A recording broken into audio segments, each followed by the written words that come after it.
¿Cómo están? Se miran bien, ¿eh? Se miran bien desde acá. Abra por favor su Biblia. ¿Cuántos traen Biblia? Mire. A ver, ¿cuál hilera es la que se duerme? Porque en esta tarde vamos a considerar el Salmo 119. Pero no se preocupe, no vamos a considerar los 176 versos. Solamente algunos. Habla su Biblia, por favor, en el Salmo 119. Antes vamos a orar por la palabra de Dios. Ahí, como está, cierre sus ojos. Señor, gracias por este hermoso tiempo que hemos pasado en tu presencia. Gracias porque nos hemos gozado cantándote, Señor, exaltándote. Y sabemos que nuestra canción, nuestro canto, nuestra adoración ha llegado al trono de tu gracia, Señor. Y es como un olor grato, dice tu palabra. Ahora queremos aprender de ti, Señor. Háblanos, confróntanos con tu palabra. En el nombre de Cristo Jesús. Amén. Le voy a leer 11 versículos solamente de este salmo. Es un salmo por demás interesante. Dice: bienaventurados los perfectos de camino, los que andan en la ley de Jehová. Bienaventurados los que guardan sus testimonios y con todo el corazón le buscan. Pues no hacen iniquidad los que andan en sus caminos. Tú encargaste que sean muy guardados tus mandamientos. Ojalá fuesen ordenados mis caminos para guardar tus estatutos. Entonces no sería yo avergonzado cuando atendiese a todos tus mandamientos. Te alabaré con rectitud de corazón cuando aprendiere tus justos juicios. Tus estatutos guardaré, no me dejes enteramente. ¿Con qué limpiará el joven su camino? Con guardar tu palabra. Con todo mi corazón te he buscado. No me dejes desviarme de tus mandamientos. En mi corazón he guardado tus dichos para no pecar contra ti. Dios bendiga su palabra. Los salmos, continuamos con la serie de los salmos. Es una lástima que los salmos no sean en ninguna manera estimados como lo fueron al principio de la iglesia. Se dice, o dice el predicador Carlos Spurgeon, que eran tiempos en los que día a día se aprendían, se recitaban, se cantaban los salmos por la gente común, la gente que asistía a las iglesias. Aunque incluso no supieran leer, ellos los aprendían, se repetían de manera de aprenderlo. Tampoco obviamente sabían el lenguaje original en los que fueron escritos. Los obispos, los pastores encargados de áreas de la iglesia o diferentes regiones, se dice que no ordenaban a ningún hombre al ministerio si éste no conocía a David de principio a fin. Y además que pudiera recitar de memoria cada uno de los salmos correctamente. Pero lo que es más, iban aún más allá, decretaban que nadie podía tener o sustentar un puesto eclesiástico en la iglesia a menos de que no supiera de memoria todo el libro de los salmos. Yo creo que pocos calificaríamos si viviéramos en esos tiempos. Pero es mejor que esas prácticas y otras sean olvidadas.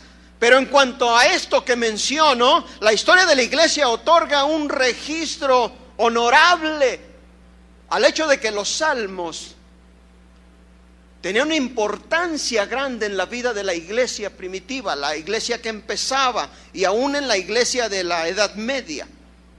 Jerónimo, uno de los padres de la iglesia, escribe y narra cómo el labrador, mientras sujetaba el arado, cantaba los salmos de David. El podador de la vid, mientras recortaba las enredadoras con sus tijeras o su gancho curvo, cantaba también algo de David. Nos narra además que en ese tiempo los salmos eran las baladas del pueblo de Dios. ¿Puede usted pensar en canciones más puras que estas? ¿Más santas que estas? Estos himnos sagrados expresaban el sentimiento más sagrado para cada etapa de la vida del hombre. Y lo siguen siendo. Están en forma tanto en la infancia como en la vejez, suministrando consejo, dirección en el comienzo de la vida, así como en la etapa difícil del crecimiento, del desarrollo del hombre, de la formación. Durante la lucha por la vida, en el trabajo, con la familia, durante los días de reposo, días de descanso, durante la enfermedad, en el cuarto de un hospital, en la cama del hospital, en la iglesia, en el hogar, durante los tiempos de recogimiento, de meditación. Y además sirven como baluartes en la vejez. Cuando el hombre, la mujer se acerca más al ocaso de la vida. Incluso hemos conocido, tal vez escuchado de muchos hombres de Dios, mujeres de Dios, que han entrado en las puertas de la eternidad hablando un salmo. Estoy seguro que usted sabe de algunos. Es palabra de Dios. Pero el Salmo 119 contiene ciertas peculiaridades especiales, lo hacen especial. Una de ellas es de que no tiene nombre, sin embargo, el hecho de que es el más largo lo hace distinto a todos los demás. No nos dice quién es el autor,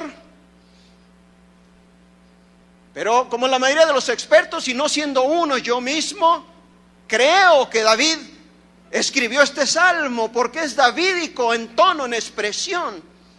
Además concuerda con muchos aspectos de la vida de él.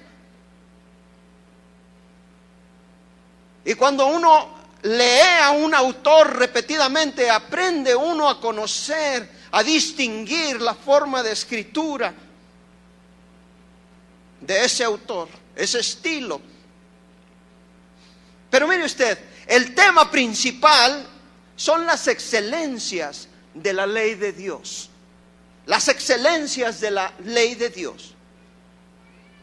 Este salmo cuenta con 22 estrofas. Acuérdese que los salmos eran un himnario en aquellos tiempos.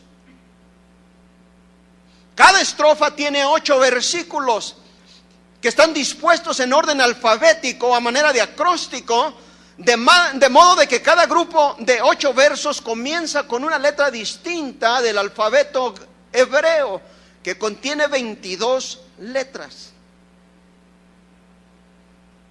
Y fue escrito así, dispuesto así, para que se pudiera aprender con facilidad. Así es que ahí tiene usted la receta para que se aprenda el Salmo 119. Además, otro detalle interesante es que en el Salmo se repiten los sinónimos de la ley en cada verso, salvo en un par de ellos. También se dice que sirve como un termómetro espiritual para medir la vida del creyente. Y si éste se entusiasma al empezar a leer, es una buena señal. Pero si se aburre o le da sueño, entonces quiere decir que su corazón todavía está frío en cuanto a la palabra de Dios. Y sabe usted, yo tengo un remedio especial para los que padecen de insomnio. Si no se puede dormir, empiece a leer la palabra de Dios y en 5 minutos se duerme. Parece que el enemigo empieza a echarle arenita en los ojos así, para que se duerma. Esta estrofa los primeros versos que acabamos de leer nos muestran, nos enseñan, nos declaran que la verdadera felicidad radica en cumplir con los mandamientos de Dios. Cumplir con la ley. ¿La ley de quién? De Dios. ¿Quieres saber una clave para la vida? Obedecer a Dios es la clave más importante de la vida. Como practicante de derecho durante muchos años, comentaba yo con mis clientes y con jóvenes de la iglesia y les decía, desde que se fundó el mundo y las sociedades empezaron a organizarse en gobiernos, se crearon leyes, se legislaron leyes para mantener el decoro, para mantener la armonía entre los pueblos. Y cuando alguien infringe la ley, cuando alguien viola la ley, eso trae consecuencias, a veces catastróficas. En el terreno espiritual no es nada diferente. Pero aquí el salmista nos declara con mucha propiedad, basado en su propia experiencia, quiénes son los que verdaderamente son felices, dichosos. Bienaventurado significa feliz, agraciado, dichoso, contento. ¿Quiénes? Los perfectos de camino, es decir, los de conducta intachable, los que caminan en rectitud de la ley. La ley del hebreo Torah es el primero y el más significativo de los sinónimos de la ley. Y aunque ha sido mal entendido en muchas ocasiones o a través de la historia, significa enseñanza, dirección de Dios, obviamente. Y esto equivale a guardar sus testimonios, del hebreo edot, que es el segundo sinónimo. Los que guardan sus testimonios también son bienaventurados, dice la palabra de Dios. Vemos pues aquí la correlación o la relación entre la felicidad y la obediencia. Y la tremenda y triste equivocación que sufren los que no conocen a Dios cuando piensan que el ser cristiano es ser aburrido, tonto, necio. No hay nada más lejos de la verdad.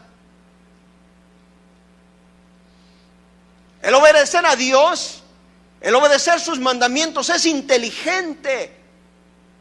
Es racional creer en Dios. Es racional obedecer a Dios. Porque las consecuencias de no hacerlo son extremas en muchas de las ocasiones. Por eso es que el Señor nos manda, o Dios nos manda, que renovemos nuestro pensamiento a través de su palabra en Romanos 12, 1 y 2. Porque vemos ahí que entonces en medio de la obediencia sirve como vínculo entre la insuficiencia del hombre, la inhabilidad del hombre, con la suficiencia, con la omnipotencia de Dios. Y todo lo puede aquel que obedece la palabra de Dios. Dice Filipenses 2:13, porque Dios es el que en vosotros produce, hace el querer como el hacer por su buena voluntad. Pero el engaño del diablo es el mismo a través de los siglos. Y le dice al joven, le dice al hombre maduro, a la señora, al señor, que si se vuelven o se convierten al cristianismo, van a ser aburridos.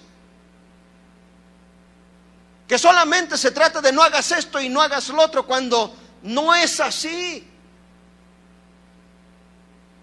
La verdad sea dicha, el hombre que no conoce a Cristo ni siquiera sabe cómo deletrear la palabra felicidad.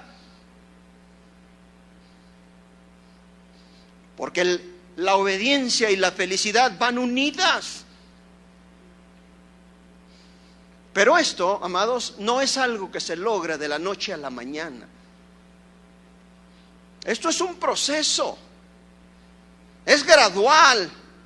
Algo que todos debemos pasar. Es algo que toma tiempo. Pero ¿tiempo en qué o cómo? Tiempo en la oración. Tiempo en la búsqueda del rostro del Señor. Y fíjese usted, curiosamente la palabra buscar en el idioma original significa adorar también, como primariamente la palabra significa adorar. Por eso es que aquellos que se burlan y dicen, siguen buscando a Dios, todavía no lo hallan, burlonamente. Pero se pudieran entender que el buscarlo es adorarlo. Es el propósito del hombre que tiene Dios en su corazón, de buscarlo y saber más de Él y de su palabra y cumplir con sus mandamientos,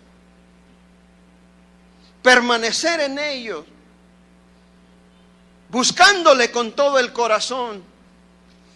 Jesús lo recomendó de esta manera en Juan 5:39 y dice: escudriñad las Escrituras, porque a vosotros os parece que en ellas tenéis la vida eterna, y ellas son las que dan testimonio. Note usted la palabra testimonio. Ellas son las que te dicen cuál es mi voluntad para tu vida, cuáles son los decretos, cuáles son las leyes con las que debes vivir y bajo las que debes de caminar en esta vida para ser feliz, no para molestarte. Sigue la palabra en el verso 3, dice: estos no hacen iniquidad. No hacen iniquidad los que andan en tus caminos. ¿Por qué? Porque el objetivo primordial, primario del Torah es precisamente prevenir al hombre para que no ande en caminos torcidos o sendas de maldad, sino en los caminos de Dios. Camino del hebreo derek, como modelo de rectitud. Andar en la ley de Dios equivale a andar en sus caminos, y estas dos cosas son una y la misma. Y sigue el salmista diciendo: tú encargaste, tú mandaste, tú dijiste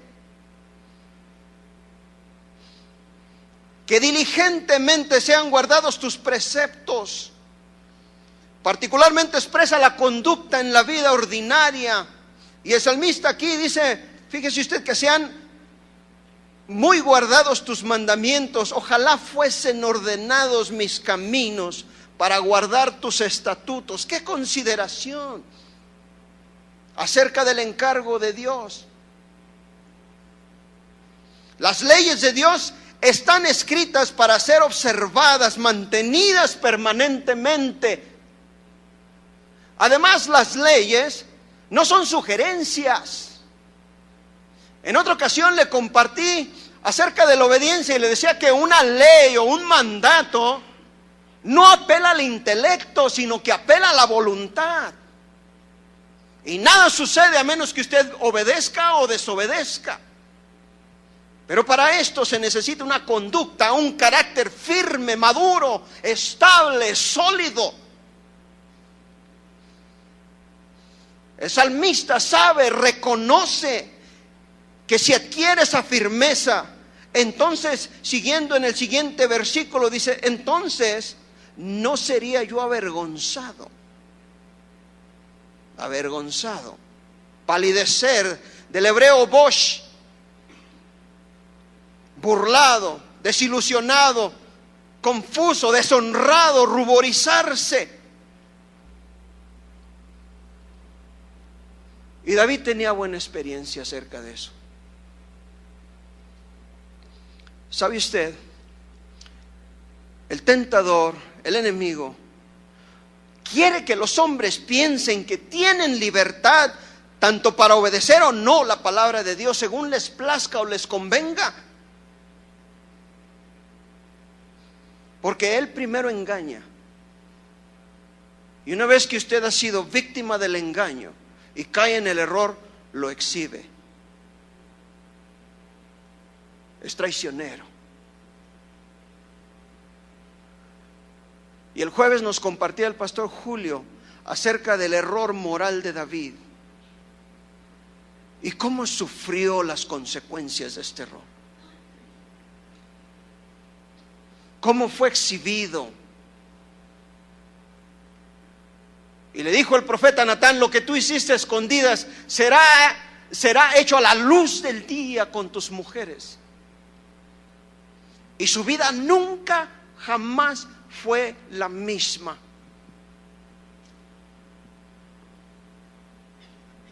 Pero el deseo La oración del hombre, de la mujer de Dios, concuerda con la voluntad y mandamiento de Dios.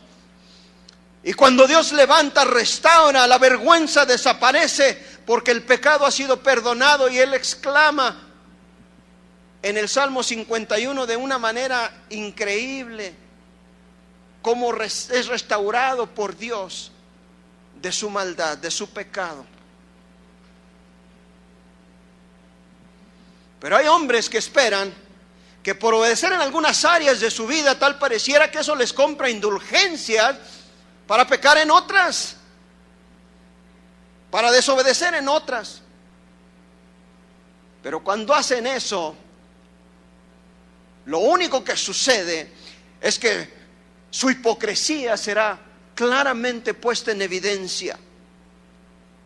Y el que vive de manera desvergonzada en esta vida, su destino final será, su porción final y eterna será la vergüenza. No se le olvide.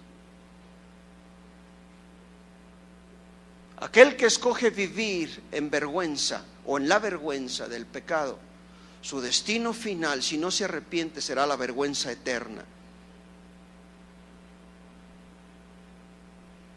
¿Por qué? Porque la palabra de Dios nos enseña que Dios no puede ser burlado. Gálatas 6, 7 y 8.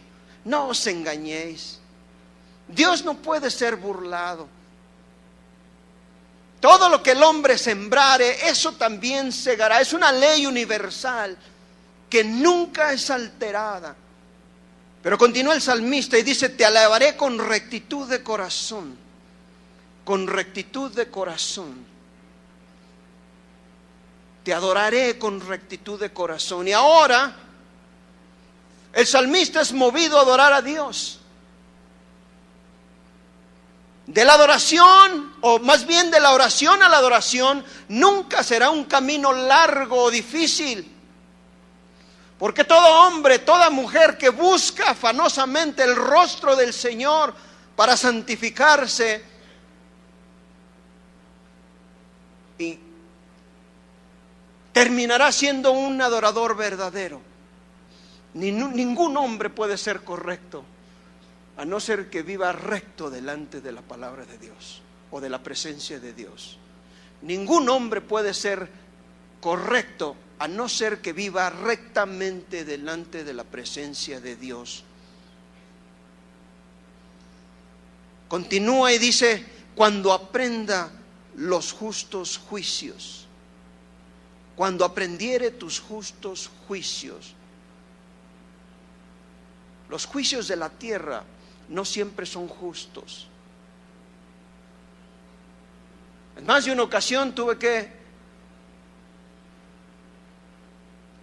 hablar seriamente con el juez en cuanto al veredicto que había dado, porque el veredicto no era justo. Pero todos los juicios de Dios son justos. Cuando aprenda tus justos juicios. Con ello David confiesa que no lo sabe todo, que no domina la asignatura. Indica que tiene mucho más que aprender acerca de la ley de Dios, de las ordenanzas de Dios, de los veredictos de Dios como supremo legislador del universo y el que regula las rectas relaciones del hombre con su prójimo. Porque obedecer a Dios no es una cuestión temporal o que dependa de las circunstancias de su vida, no. Es un estilo de vida que dura ¿cuánto? Toda la vida. Y se nos ordena ser buenos estudiantes de Jesucristo, sentados a sus pies sin tenernos jamás como maestros consumados, como si hubiéramos obtenido un doctorado en sabetología. ¿Sabe cuál es esa materia? Ni yo tampoco.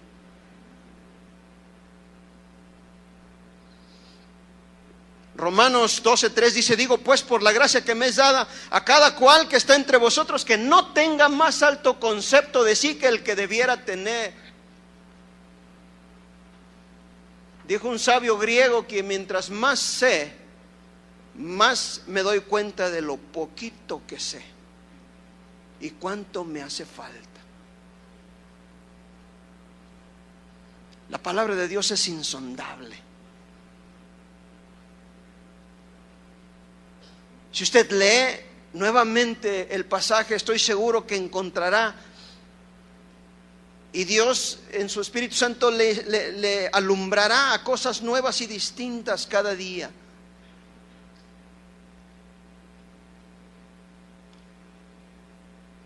Te alabaré con rectitud de corazón cuando aprendiere tus justos juicios. Tus estatutos guardaré. No me dejes enteramente. El salmista declara con esta expresión que depende totalmente de la misericordia de Dios.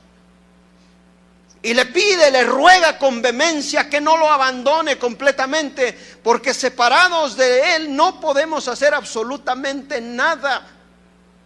Y Jesús lo dice en aquella enseñanza acerca de la vid. Dice: yo soy la vid y vosotros los pámpanos, y separados de mí, nada. ¿Sabe qué quiere decir nada en griego y en arameo y en hebreo y en inglés y en japonés? Nada quiere decir nada. Nada podéis hacer. Separados de mí, nada podéis hacer.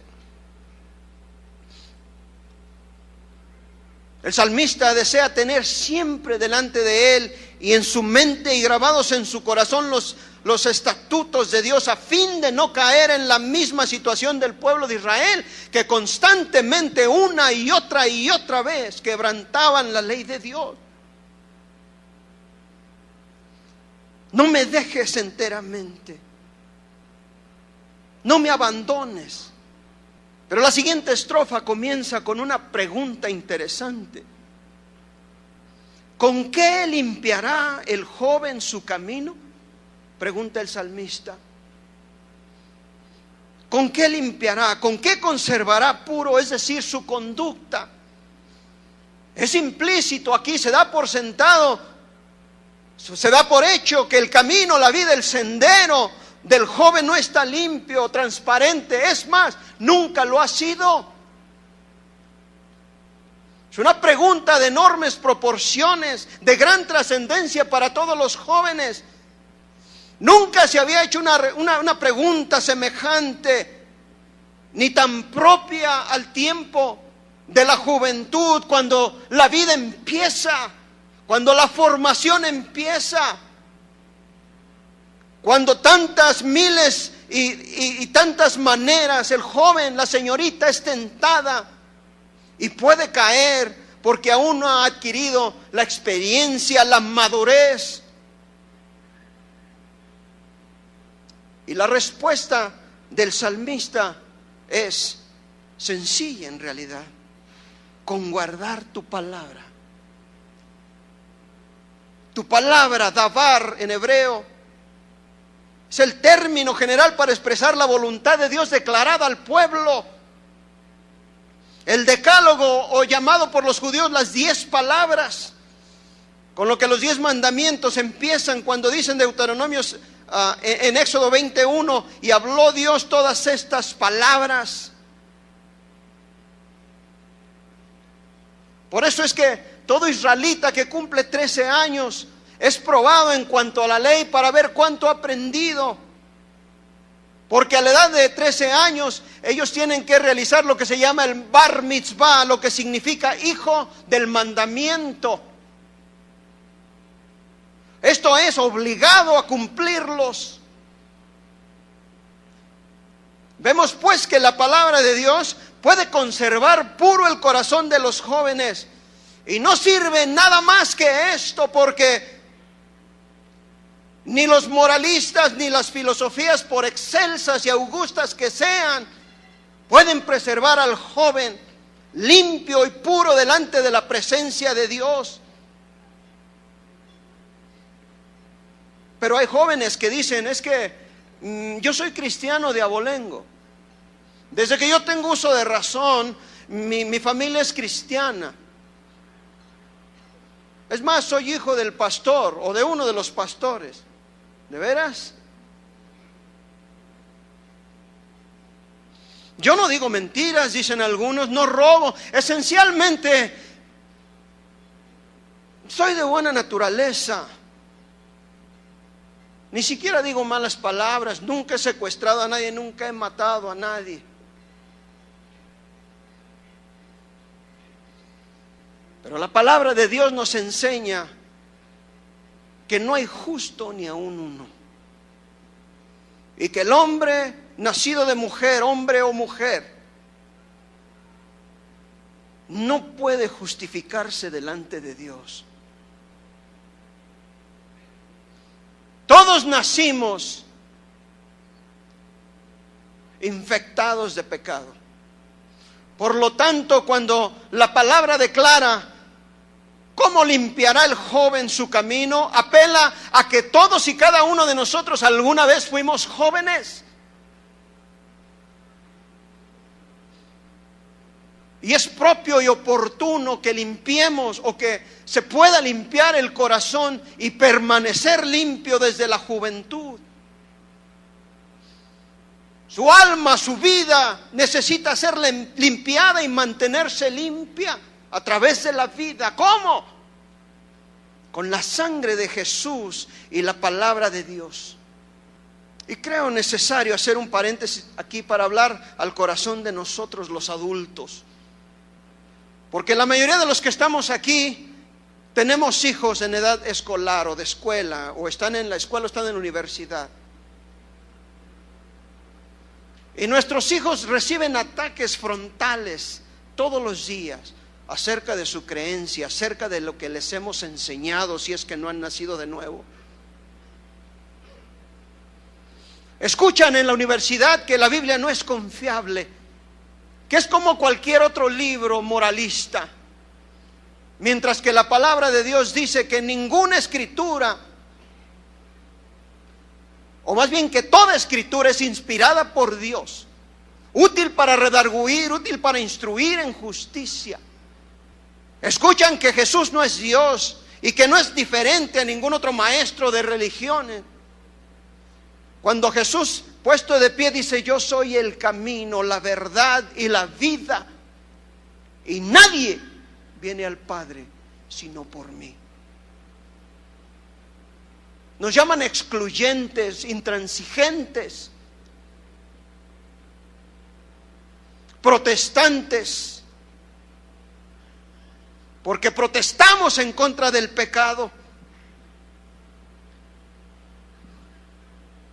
Y piensan que los que pensemos diferentes hemos sido engañados, nos han lavado el cerebro, dicen. Dicen que la cristiandad es la causante de los problemas del mundo.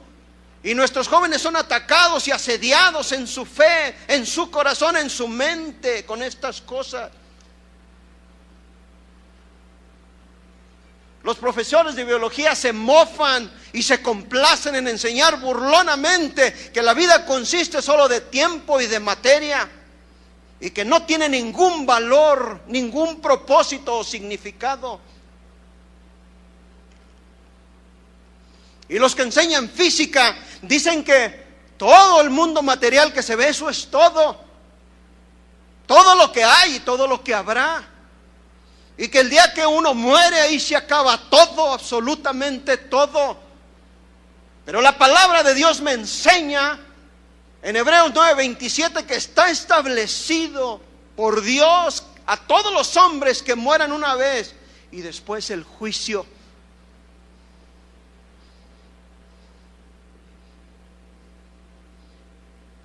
Somos nocivos para esta nueva generación tecnológica y posmodernista, dicen. Proclaman las desgracias de pastores evangélicos o de líderes religiosos cristianos, tachándolos de hipócritas.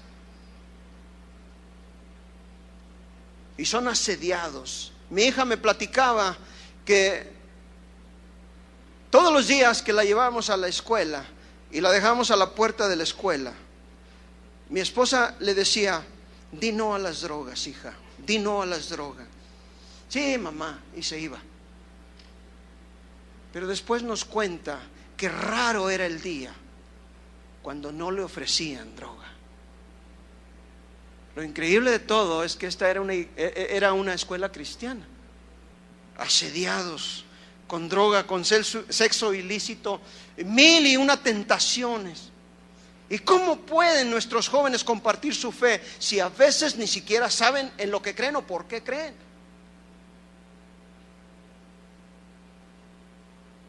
Estamos apelando a nosotros como padres, como adultos.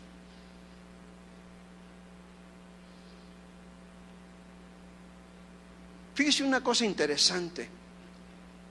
La mayoría de los problemas que le llamamos típicamente o que etiquetamos como problemas de la juventud están inexorablemente unidos, ligados al mundo de los adultos.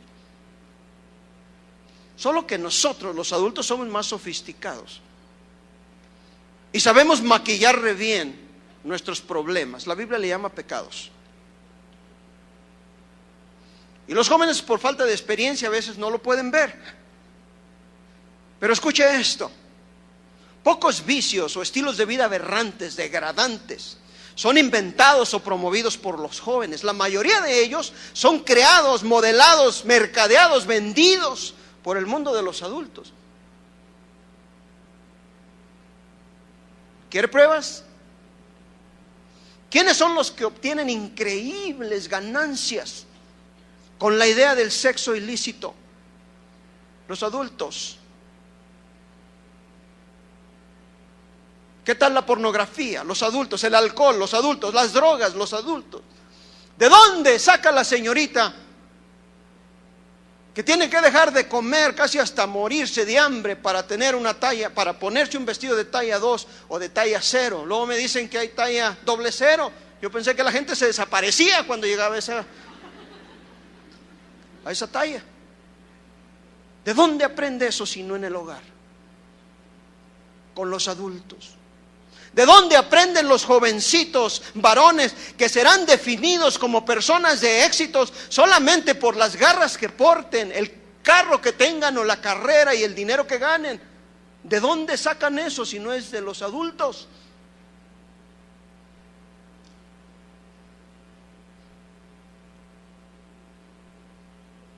Dime cuánto tienes y te diré cuánto vales. Les decimos a nuestros jóvenes que sean responsables en sus finanzas, pero nosotros estamos ahogados en deudas hasta la carabina.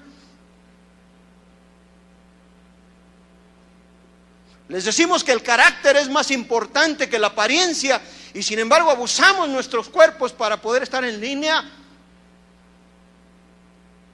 Sugerimos, en vez de demandar y exigir, que no vean la pornografía, porque etiquetamos la práctica y la llamamos solo para adultos, implícitamente. ¿Y qué digo implícita? Hipócritamente, sugiriendo que esa práctica es legítima para los adultos cuando no lo es.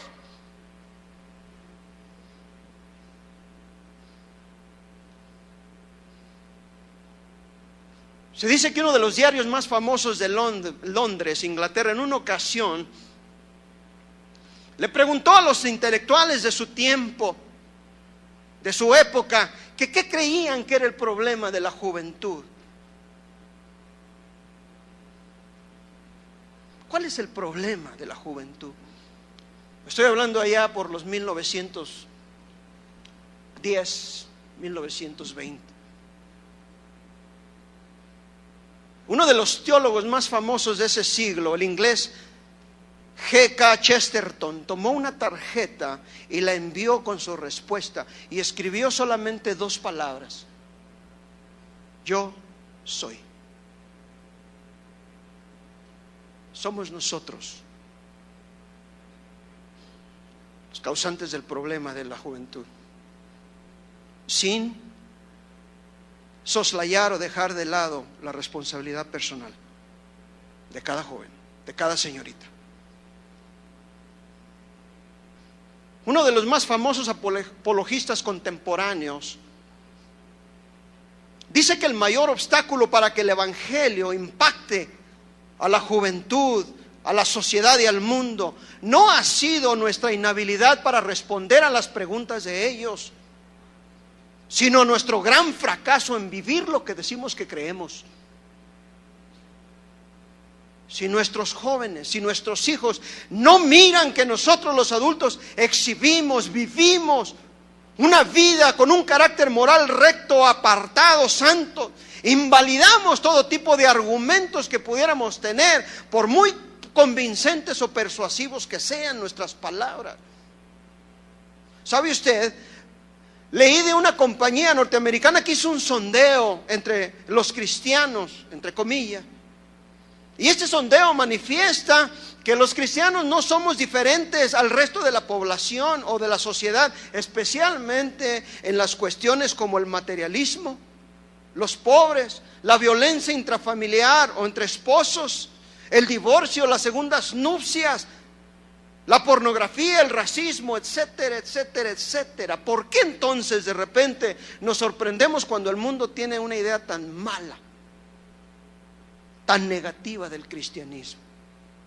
¿Con qué limpiará el joven su camino?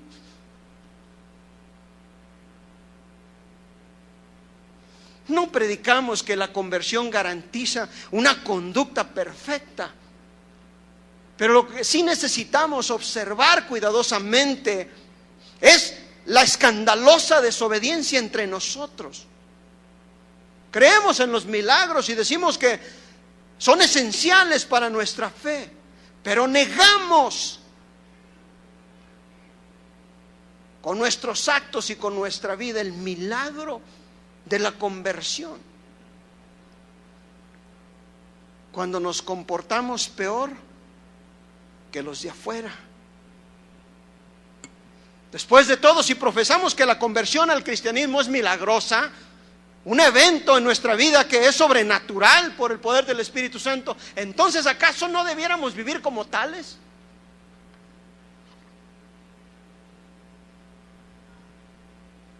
Que Dios nos ayude para no ser piedra de tropiezo y nos ayude a ser ejemplo. George Washington, el primer presidente de los Estados Unidos, dijo estas palabras. Estoy hablando de 1776, para los que les gusta la historia. El futuro de esta gran nación, dijo George Washington, depende de la educación cristiana de nuestra juventud. Pero debo aclarar algo: educación cristiana. Él no se refería a la escuela, porque en aquel tiempo las escuelas no estaban organizadas como hoy. La educación se daba en el hogar.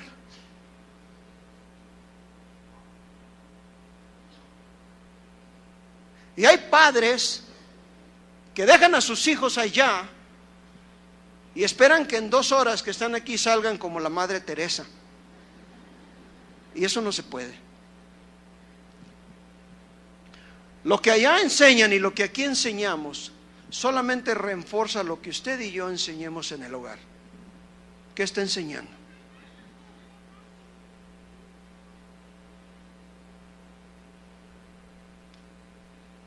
Los Estados Unidos, que otrora o antes fuera el experimento más impresionante de la sociedad y de la libertad, ahora es motivo de vergüenza, porque han echado a Dios del hogar, de los juzgados, de las escuelas y de muchas iglesias también. ¿Sabe una cosa? Se sorprenderá de saber que los jóvenes están dispuestos a aprender y a ser instruidos cuando son instruidos en amor y con el ejemplo. Yo he hablado con muchos.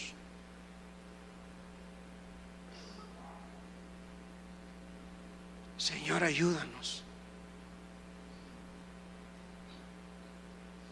para que con tu palabra y nuestro comportamiento, nuestro testimonio, podamos impactar a nuestros hijos, a nuestra juventud y al mundo entero.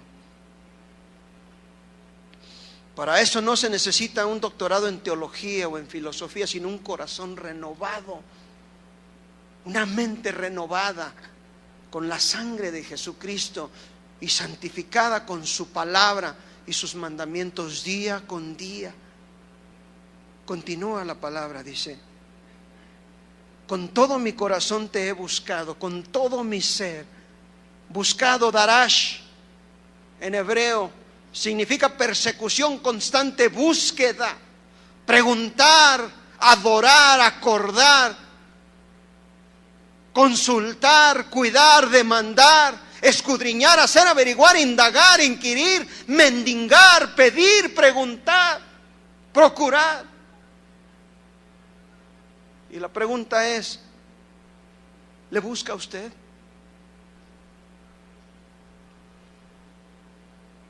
¿O solamente ocasionalmente? No, con mi corazón te he buscado. Y continúa: no me dejes desviarme. Del hebreo shagá, descarriarse, dirigirse al error, transgredir, estar como arrebatado, extasiado, aturdido, desviado, divagando, errando, perdido, trastornado. No me dejes desviarme de tus mandamientos, lo que tú has prescrito para que yo viva feliz. Porque sabe usted, la ley de Dios fue dada para nuestra bendición, no para nuestra mortificación, como muchos lo toman. ¿Quiere un ejemplo? Si usted va por el campo y ve unos manzanos hermosos con muchas manzanas colgando, pero antes de entrar hay un cerco que dice: cuidado, toro bravo. ¿Usted piensa que el anuncio está ahí para beneficio del toro? El pensar eso es sugerir que el zorro no tan solo piensa, sino que sabe leer. Si usted va a la casa de Chuy García y tiene un perrote así enorme, o yo no sé si todavía lo tenga, y dice ahí un anuncio: cuidado con el perro, no entre, y usted entra, ¿usted piensa que es para beneficio del perro? No, es para que usted no salga con la mitad de su parte posterior, el gluteus maximus. Para eso fue dada la ley. Por eso es que hay una armonía perfecta entre la felicidad y la obediencia.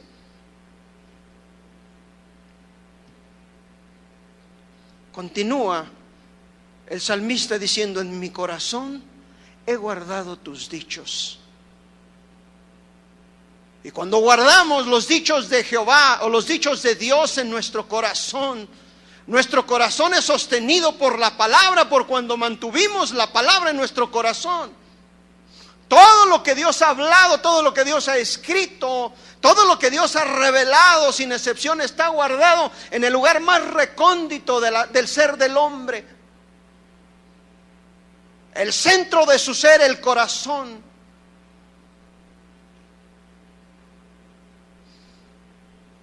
Allí el asiento de los afectos, de los sentimientos, de la voluntad, del intelecto, del razonamiento, con todo mi corazón, ahí los tengo guardados, como si los escondiera de los ladrones que vienen y roban y destruyen.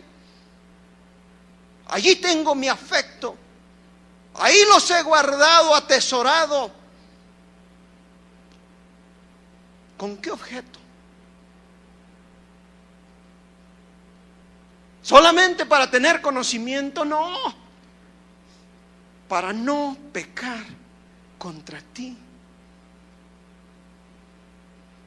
para no lesionar tu santidad, para no insultarte. Para eso mantengo guardada tu palabra, escondida, preservada en mi corazón, porque si la mantengo allí y la pongo por obra, ella me preservará del pecado. Y aquí usted puede ver el paralelismo impresionante que hay entre la primera estrofa, los primeros 8 versos y los siguientes. Porque en el primer verso, o en el primer estrofa, en el verso 3 dice: no hacen iniquidad los que andan en tus caminos. Pero en la siguiente estrofa nos habla de cómo guardar eficientemente, la manera más eficiente de no pecar, guardando en nuestro corazón la palabra de Dios, buscándole con ahínco, con desesperación, cada día. Porque la palabra de Dios no es para cumplirse temporalmente o circunstancialmente o cuando queramos o cuando nos sea bueno. En todos los días, en todas las circunstancias, la ley de Dios se escribió para cumplirse, para obedecerse. Y solamente así es que el hombre puede encontrar significado a su vida, puede encontrar la felicidad. Y hoy por hoy los hombres, las mujeres más felices del planeta son aquellos que obedecemos a la palabra de Dios. Ese vínculo que hay entre la obediencia y la felicidad es indestructible. Bienaventurado los perfectos de camino, los que andan en la ley de Jehová. Tal vez usted como padre o como madre, si usted es madre soltera, no ha sido un ejemplo ideal para sus hijos. Por una parte, la iglesia enseña y lucha enseñando a sus hijos, pero usted desenseña lo que aquí se enseña. En vez de que fuera una situación donde la iglesia refuerza lo que usted enseña, no podemos reforzar la conducta de pecado y de maldad aquí en este lugar.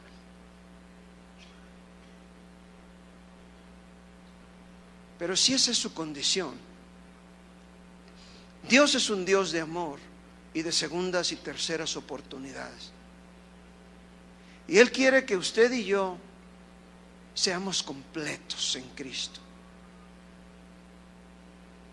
Y que al llegar al entendimiento de su palabra y al sometimiento de nuestra vida, de nuestro corazón a sus preceptos, encontremos en Él la felicidad que nuestra alma busca y necesita.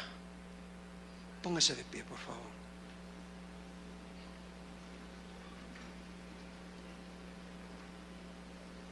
Gracias por tu palabra, Señor. Es insondable, es increíble tu palabra. Mientras más aprendemos, más nos damos cuenta cuánto necesitamos de ti. Y causa que dependamos completamente de ti, Señor, en nuestra vida diaria, en nuestro caminar, en nuestra lucha diaria con nuestros hijos, en el hogar, en el trabajo, en el taller, en la fábrica, en la oficina. Te ruego que tu Espíritu Santo imparta la porción necesaria a cada vida aquí presente. No es nuestra intención poner condenación en ellos, sino más bien confrontarlos con tu palabra para que enderecen el camino, Señor. Y para que vean la necesidad de someterse a tu palabra y así encontrar la felicidad que tú quieres dar. Bendice a cada varón, bendice a cada mujer, bendice a cada anciano, a cada anciana, a cada joven, a cada familia aquí representada. Y trae una conciencia nueva de tu palabra, de tu gracia, de tu amor, de tu misericordia y de la felicidad que quieres otorgarnos, porque tú la compraste a gran precio, Señor. Haznos sensibles a tu palabra para obedecerla, para ponerla por obra, Señor. En el nombre de Cristo Jesús, nuestro Salvador, te lo pedimos y te damos gracias. Amén. Denle un aplauso al Señor.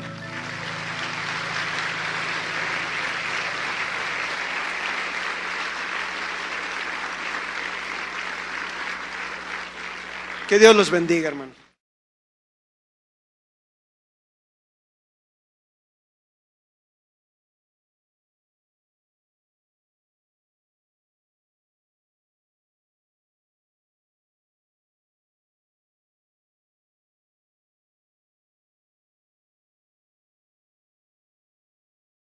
¿Cómo están? Se miran bien, ¿eh? Se miran bien desde acá. Abra por favor su Biblia. ¿Cuántos traen Biblia? Mire. A ver, ¿cuál hilera es la que se duerme? Porque en esta tarde vamos a considerar el Salmo 119. Pero no se preocupe, no vamos a considerar los 176 versos. Solamente algunos. Habla su Biblia, por favor, en el Salmo 119. Antes vamos a orar por la palabra de Dios. Ahí, como está, cierra sus ojos. Señor, gracias por este hermoso tiempo que hemos pasado en tu presencia. Gracias porque nos hemos gozado cantándote, Señor, exaltándote. Y sabemos que nuestra canción, nuestro canto, nuestra adoración ha llegado al trono de tu gracia, Señor. Y es como un olor grato, dice tu palabra. Ahora queremos aprender de ti, Señor. Háblanos, confróntanos con tu palabra. En el nombre de Cristo Jesús. Amén. Le voy a leer 11 versículos solamente de este salmo. Es un salmo por demás interesante. Dice: bienaventurados los perfectos de camino, los que andan en la ley de Jehová. Bienaventurados los que guardan sus testimonios y con todo el corazón le buscan. Pues no hacen iniquidad los que andan en sus caminos. Tú encargaste que sean muy guardados tus mandamientos. Ojalá fuesen ordenados mis caminos para guardar tus estatutos. Entonces no sería yo avergonzado cuando atendiese a todos tus mandamientos. Te alabaré con rectitud de corazón cuando aprendiere tus justos juicios. Tus estatutos guardaré, no me dejes enteramente. ¿Con qué limpiará el joven su camino? Con guardar tu palabra. Con todo mi corazón te he buscado. No me dejes desviarme de tus mandamientos.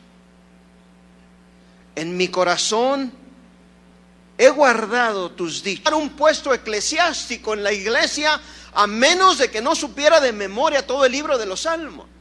Yo creo que pocos calificaríamos si viviéramos en esos tiempos. Pero es mejor que esas prácticas y otras sean olvidadas. Pero en cuanto a esto que menciono, la historia de la iglesia otorga un registro honorable al hecho de que los salmos tenían una importancia grande en la vida de la iglesia primitiva, la iglesia que empezaba, y aún en la iglesia de la Edad Media. Jerónimo, uno de los padres de la iglesia, escribe y narra cómo el labrador, mientras sujetaba el arado, cantaba los salmos de David.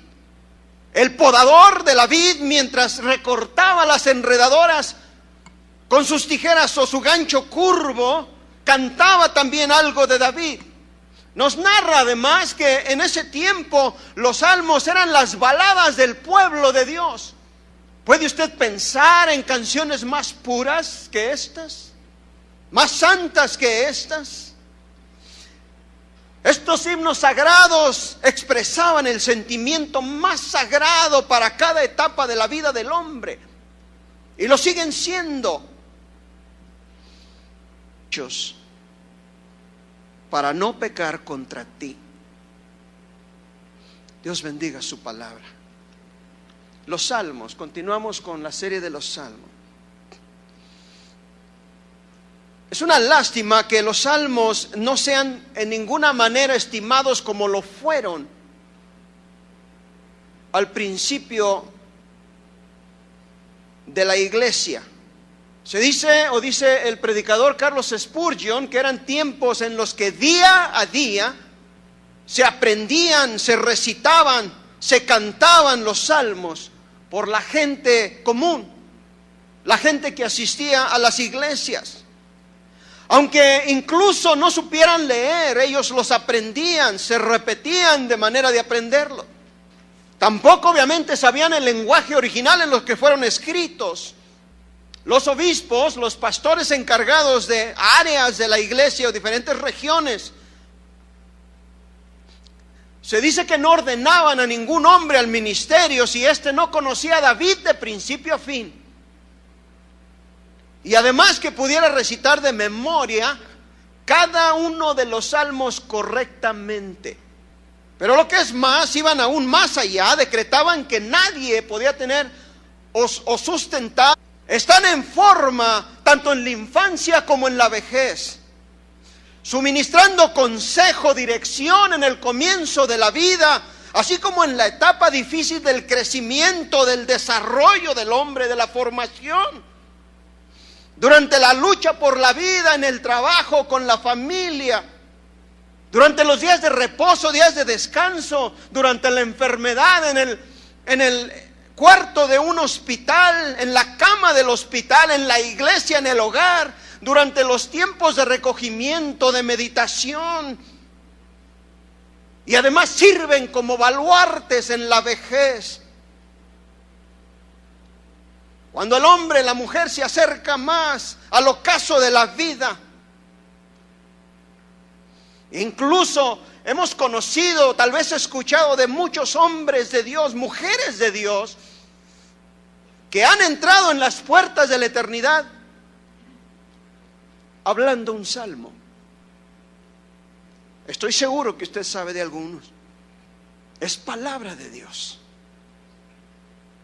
Pero el Salmo 119 contiene ciertas peculiaridades especiales, lo hacen especial. Una de ellas es de que no tiene nombre, sin embargo, el hecho de que es el más largo lo hace